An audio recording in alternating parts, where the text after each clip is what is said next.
Il y avait une séquence de l'interview d'hier de Abdelmajid Tebboune. D'abord, écoutez bien.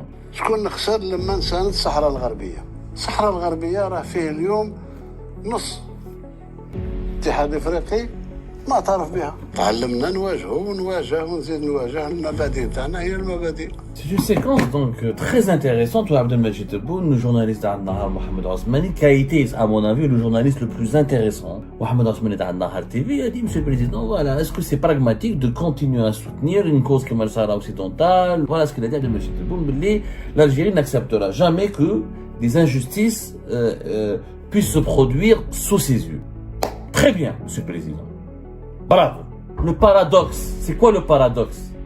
C'est comment on peut être juste avec les Palestiniens et les Sahraouis, mais on est injuste avec son propre peuple. Est-ce que Abdelmajid Tebboune est crédible quand il donne des cours de morale à tous les autres pays à travers le monde sur la justice? L'Algérien dans son propre pays, alors mahgour. هو كيفاش يروح يدافع على الفلسطيني ويدافع على الصحراوي وفي بلاده هو ديجا راه محقور. انا كجزائري راني في بلادي محقور، بلادي حقرتني، ديت لي ولادي كونداني امور، سعيده نغزه شوفوا واش صرا فيها هي لا فامي تاعها، جوست افيك لو دروا l'autodétermination des peuples opprimés colonisés. يا حبيبي بصح انت à l'intérieur du pays راكم coloniser ton propre peuple. Il y avait une séquence de l'interview d'hier de Abdelmajid Tebboune, la longue interview qui a été accordée par le président de la République Abdelmajid Tebboune à des représentants des journalistes de la presse nationale, une séquence qui m'a touché, qui m'a interpellé et qui m'a incité à partager avec vous cette analyse-là. Et je pense que vous allez être d'accord avec moi, mais ça peut vous sembler être une évidence, mais malheureusement de nos jours, dans notre chère Algérie, les évidences ne coulent pas de source et malheureusement certaines évidences, certains acquis sociaux et politiques qui devraient être évidents ne le sont plus. D'abord, écoutez bien. L'échange entre le journaliste Al-Nahar Mohamed Osmani et Abdelmajid Tebboune concernant les positions de l'Algérie sur la question du Sahara occidental et de la Palestine. تبغي تظلم واحد قدامي نقول لك خطيك من الظلم. تقول لي يستاهل وراك غلط نقول له انا قدامي ما تظلموش. اللي تكون انت وياه دبر راسك انت وياه. هذا هو سي امور مبدئيه ما نقدرش. طيب باش تقول لي اليوم راني فاهمك الخلفيات نتاع السؤال باللي ربحنا عداوه مع Je vais revenir un peu en arrière باش تسمعوا مليح. دابا هذه وشكون نخسر؟ شكون نخسر لما نساند الصحراء الغربية؟ الصحراء الغربية راه فيه اليوم نص الاتحاد الافريقي ما اعترف بها. فيه ما فوق 55 دولة معترفة بالجمهورية الصحراوية. تعلمنا نواجهوا ونواجه ونزيد نواجه. المبادئ تاعنا هي المبادئ. تبغي تظلم واحد قدامي نقول لك خطيك من الظلم. تقول لي يستاهل وراك غلط نقول له انا قدامي ما تظلموش. اللي تكون انت وياه دبر راسك انت وياه. هذا هو سي امور مبدئيه ما نقدرش. طيب باش تقول لي اليوم راني فاهمك الخلفيات نتاع السؤال باللي ربحنا عداوه ما ربحنا عداوه حتى مع حد. لا انا بصراحه سيد رئيس اقصد العالم اليوم لا يحترف الا بالبراغماتيه. انا مؤمن سيد يا با بلو براغماتيك كو لي الجيريان. وكل الناس متفاجئه. C'est une séquence donc très intéressante où Abdelmajid Tebboune, le journaliste d'Al-Nahar Mohamed Osmani, qui a été, à mon avis, le journaliste le plus intéressant de l'interview qui a été réalisée. C'est lui qui a essayé de poser les questions les plus intéressantes, où la question est très intéressante. Mohamed Osmani d'Al-Nahar TV a dit, Monsieur le Président, voilà, est-ce que c'est pragmatique de continuer à soutenir une cause comme le Sahara occidental ou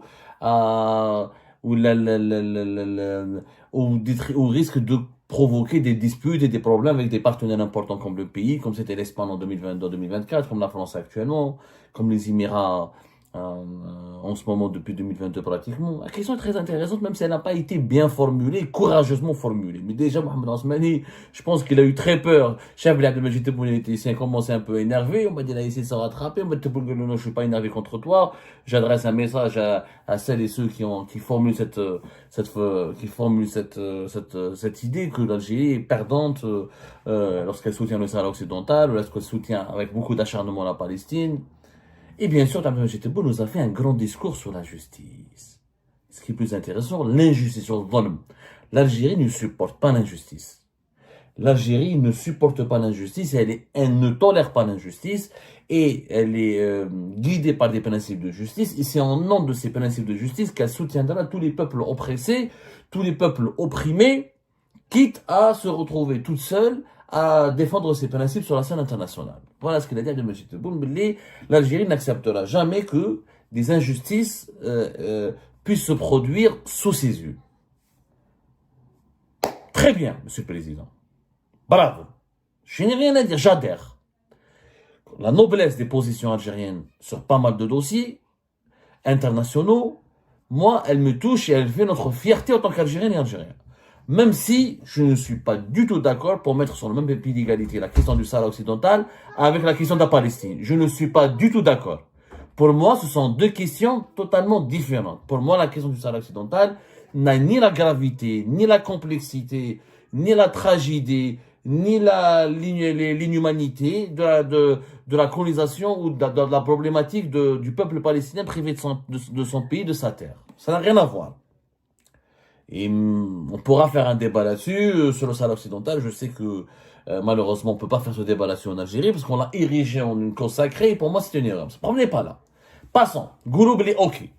Le principe de l'autodétermination des peuples opprimés et colonisés est un principe noble. Et la lutte contre les injustices et le fait que l'Algérie ait comme principe et comme éthique et comme morale la dénonciation, la condamnation de toutes les injustices, c'est quelque chose qui fait la grandeur et la beauté, l'élégance et je dirais même l'éternité de l'Algérie. Mais le paradoxe, c'est quoi le paradoxe? C'est comment on peut être juste avec les Palestiniens et les Sahraouis, mais on est injuste avec son propre peuple. Comment est-ce possible? C'est ça le problème. Moi, je suis tout à fait d'accord, c'est très bien que vous soyez juste, que les Palestiniens, il faut les soutenir, il faut pas les opprimer, il faut les soutenir, qu'on doit absolument se solidariser avec la population de Gaza, avec la population palestinienne, quel que soit. Je suis tout à fait d'accord. C'est une cause noble, c'est un cas d'injustice et d'une cruauté absolue, donc qui ne peut pas nous laisser indifférents. Mais est-ce que le régime algérien, est-ce que les dirigeants algériens, est-ce que Abdelmajid Tebboune est crédible quand il donne des cours de morale à tous les autres pays à travers le monde sur la justice et sur la nécessité de lutter et de dénoncer certaines injustices, quand il est lui-même injuste vis-à-vis d'une partie, je dis bien injuste vis-à-vis d'une partie de sa propre population, pour ne pas dire injuste vis-à-vis d'une grande partie de sa population. Quand je vois comment Saïd Enarza a été emprisonné, quand je vois une femme comme Saïd Enarza, qui a représenté l'Algérie dans les instances internationales les plus prestigieuses, organisation patronale, organisation internationale du travail, organisation arabe du travail, elle se battait et nous allons le démontrer plus tard à travers des documents que nous allons obtenir. Nous sommes en train de faire notre enquête pour recouper toutes les informations. Elle avait même ramené pour l'Algérie, pour les entreprises algériennes, des projets clés, des projets d'investissement importants en Afrique subsaharienne, dans des pays de l'Afrique subsaharienne, comme le Sénégal, le Cameroun et ailleurs. Elle était l'ambassadrice de l'économie algérienne dans les pays de l'Afrique subsaharienne où elle prospectait pour que nos entreprises puissent gagner des marchés, puissent remporter des marchés en devises, étendre leur influence internationale et résister aux entreprises marocaines et internationales qui dominent malheureusement le marché africain, alors que l'Algérie a tous les atouts pour créer, pour aller investir et pour aller conquérir les marchés africains et devenir une puissance économique africaine à part entière. Quand je vois qu'une femme pareille, qui a voulu se présenter aux élections présidentielles, qui a respecté la loi, qui a obtenu les parrainages, qui a filmé, fait des conférences de presse, elle a montré tous les documents, elle a créé des entreprises en Algérie, elle a créé des emplois en Algérie, elle s'est battue pour préserver ses emplois en Algérie, elle a défendu les chefs d'entreprise algériens, elle a défendu les hommes d'affaires algériens, elle a défendu les emplois des Algériennes et des Algériens, elle proposait des solutions pour améliorer les salaires, pour améliorer la productivité, la croissance économique du pays. Quand on voit qu'une femme pareille a été condamnée à la prison ferme et emprisonnée alors qu'elle était inconsciente, à l'hôpital, malade, avec une tumeur à la tête, une cardiopathie, malade du cœur, une maladie cardiaque, et elle a été emprisonnée, avec ses enfants, avec ses propres enfants. Deux de ses enfants ont été emprisonnés, deux autres, un il doit signer chaque semaine parce qu'il fait l'objet, il risque de rejoindre ses frères en prison, et l'autre il fait l'objet d'un mandat d'arrêt international, il est traqué. Pourquoi? Pour une affaire qui repose sur soi-disant des pots de vin de 200 à 100 euros. Juste parce qu'elle a voulu faire de la politique et défier le deuxième mandat de Abdelmajid Tebboune. Est-ce que ça c'est juste? Est-ce que ça c'est de la justice? Est-ce que ça ce n'est pas de l'injustice? Comment on peut être le promoteur de la lutte nécessaire et existentielle contre les injustices faites au peuple oppressé, alors que à l'intérieur de notre pays, dans notre propre pays, on oppresse les Algériens et les Algériens. Les Algériens et les Algériens sont eux-mêmes oppressés. لو كان انا مانيش محقور في بلادي سعيد النغزاني qu'un exemple parmi tant d'autres. Je peux citer Ali Erdili, je peux citer les 14 journalistes qui ont fait de la prison depuis 2020, Zghilish, Mustafa Benchma, Qadi Ihsan. Je peux citer des dizaines de cas et des centaines de détenus, de généraux, de ministres qui ont été victimes d'une cabale judiciaire et sécuritaire à travers des dossiers préfabriqués juste parce que le pouvoir en place voulait les neutraliser, les décapiter, les briser, les envoyer en prison pour les mettre hors d'état de nuire et ne plus déranger les dirigeants qui monopolisent le pouvoir. Je parle pas de la population qui ne peut pas manifester. En Algérie, on était l'un des rares pays au monde où il y a eu qu'une seule ou deux manifestations à tout casser autorisées pour la Palestine. Les Algériens et les Algériens ne peuvent pas manifester dans leur propre pays. Je fais un omelette où les rassemblements sont interdits, où la société civile, où la Ligue algérienne de défense des droits de l'homme elle est dissoute, où les partis d'opposition sont ou dissous, ou contrôlés, ou réprimés, où les médias, la liberté de la presse n'existe plus, où où un syndicaliste a été récemment emprisonné parce qu'il voulait organiser une grève et défendre les droits sociaux des travailleurs. Donc, quand il y a des emprisonnements arbitraires, de la répression brutale, de la persécution excessive contre nos propres compatriotes, comment on peut aller sur la scène internationale et se faire passer pour le chantre ou l'ambassadeur ou le représentant attitré des peuples opprimés et victimes de grandes injustices et de terrifiantes injustices? Il y a une contradiction. Il y a une contradiction qui nous expose à une problématique problématique d'une moralité, d'une importance morale. C'est une problématique morale. Il y a une problématique éthique. Il y a une incohérence. La politique extérieure de l'Algérie, elle est totalement décontredite, démentie, ou par sa politique intérieure. La politique intérieure de l'Algérie, elle s'oppose violemment aux principes nobles de sa politique extérieure. Tu ne peux pas réprimer ton propre peuple. Condamner à mort des journalistes, condamner pour chasser les exilés, vouloir tuer ou kidnapper des opposants à l'étranger, organiser des élections expéditives comme ça sans aucune candidature de poids et de grande ampleur, surgonfler les chiffres et trafiquer les résultats des élections. On ne peut pas après réprimer toutes les voix dissidentes, menacer d'emprisonnement et de prison tous les opposants. L'Algérien dans son propre pays est محقور. هو كيفاش يروح يدافع على الفلسطيني ويدافع على الصحراوي في بلاده هو ديجا راه محقور. انا كجزائري راني في بلادي محقور، بلادي حقرتني، دات لي ولادي كونداني امور، سعيده نغزه شوفوا صرا فيها هي لا فامي تاعها، ما خلاو لي جينيرو لي مينيس لي جورناليست لي ديفونسور دي droits de l'homme لي syndicalistes. La répression n'a épargné personne en Algérie. Je dis bien, elle n'a épargné personne. Elle n'a épargné personne d'autre. ما تلقيت حتى واحد لا ريبريسيون. Femmes et enfants, personnes âgées comme jeunes, acteurs économiques comme acteurs politiques.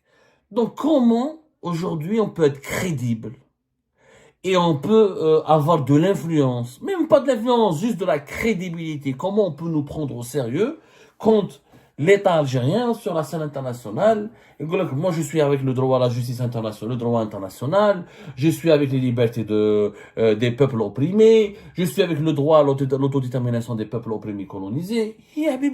À l'intérieur du pays, comme coloniser ton propre peuple. Et le mot peut être très fort et méchant et violent, mais c'est une vérité. Quand on ne peut pas s'exprimer dans les médias, quand on ne peut pas s'exprimer dans les associations, quand on ne peut pas être candidat aux élections présidentielles, quand on est malade, on peut aller en prison. Quand on est journaliste, on peut aller en prison. Quand on est un ancien dirigeant, on peut aller en prison. Quand on est un acteur économique, on peut aller en prison. Et on a condamné en Algérie, des vendeurs de bananes et de tomates ont été condamnés à 15 ans et 20 ans et 30 ans de prison ferme. Des vendeurs de bananes et de tomates. C'est une violence excessive, inouïe. Des agriculteurs, des commerçants qui ont stocké des produits alimentaires, on les a transformés en spéculateurs, en mafieux. Et après, on part aux Nations Unies et on fait des grands discours sur les injustices, les luttes contre les injustices et la nécessité de protéger les peuples persécutés. Ah, protège ton propre peuple d'abord. Irigeons, appliquons nos principes. Moi, j'aimerais bien que les principes nobles, je le dis bien, et qui font notre fierté, je le dis encore, et j'adhère totalement à la défense des causes des peuples opprimés. Mais il faudrait d'abord qu'on n'opprime pas notre propre peuple. L'Algérie qui opprime son propre peuple ne peut pas, n'a aucune légitimité pour aller défendre les autres peuples opprimés. On ne peut pas être juste à l'égard des Palestiniens et des Sahraouis, mais injuste à l'égard de son propre peuple. Qui va tu condamnes à mort tes propres journalistes. Tu forces tes propres opposants à s'exiler. Tu ne supportes pas la contradiction. Tu mets une femme malade qui était sur une civière. Tu la prends depuis l'hôpital où les médecins ont dit qu'elle était gravement malade. Il y a des certificats médicaux qui démontrent qu'elle a une maladie cardiaque, qu'elle a une tumeur à la tête, qu'elle a fait 2 AVC. Et tu l'as mis en prison. Et tu l'emprisonnes. Où elle est en prison, elle ne peut même pas marcher. Elle est sur une chaise roulante. Juste parce qu'elle t'a défié ou elle a été contre le deuxième mandat, ou elle avait d'autres visions pour de l'avenir politique du pays. Et après, on nous parle d'injustice. Après, on a un président qui nous dit « Je ne supporte pas l'injustice, l'Algérie ne supporte pas l'injustice ». Et qu'elle applique ce principe dans ses affaires internes. Appliquons ces principes dans ses affaires internes. Le jour où nous les Algériennes et les Algériens, on se sentira libres, dignes, respectés, épanouis dans notre propre pays. Ce jour-là, on peut aller libérer la Palestine, ou libérer tous les peuples opprimés, ou la parler en leur nom, Mais là, on n'a pas de crédibilité, on n'a pas de légitimité. Et dès qu'il m'a dit qu'en français, c'est le Roquefort qui se manque du camembert. انت شعبك راه مسكين غلق عليه كلش. Il n'y a rien. On ne peut plus rien dire. Les réseaux sociaux sont surveillés. Le web et Internet, il est filtré et censuré. Les médias sont censurés, filtrés et surveillés. Les partis politiques sont suivis, fliqués et surveillés. Il n'y a qu'une seule parole, celle du président et de ses partisans. Ça c'est quoi? Ça c'est pas de la dictature? Ça c'est pas de l'injustice? Ça c'est pas de la hogara? Est-ce que ça c'est conforme au principe élégant de la dénonciation de la lutte contre les injustices que prône l'Algérie sur la scène internationale? Moi, je pense qu'il est temps de vivre conformément à nos principes et nos valeurs. Très bien. Il est temps de vivre conformément à nos principes et à nos valeurs. Mais il faut les appliquer d'abord sur le plan national. Quand on sera exemplaire chez nous, dans notre propre pays, exemplaire avec notre propre population, ce jour-là, on pourra donner des grandes leçons de morale et des grandes leçons d'éthique et des grandes leçons sur les injustices au niveau à la communauté internationale. Et ben voilà les amis, c'est la fin de cette vidéo. Je vous remercie comme d'habitude pour avoir suivi jusqu'à la fin. N'oubliez pas de nous laisser vos commentaires et vos réactions sur cette vidéo et de vous abonner à la chaîne si vous n'êtes pas encore abonné. Donc voilà, ça fait vraiment plaisir de voir vos commentaires et vos réactions et vos discussions sur la section des commentaires. C'est très intéressant et je vous prie toujours de garder le respect et un petit peu la bonne ambiance pour tout le monde. Donc voilà, merci beaucoup et à la prochaine dans une nouvelle vidéo. Au revoir.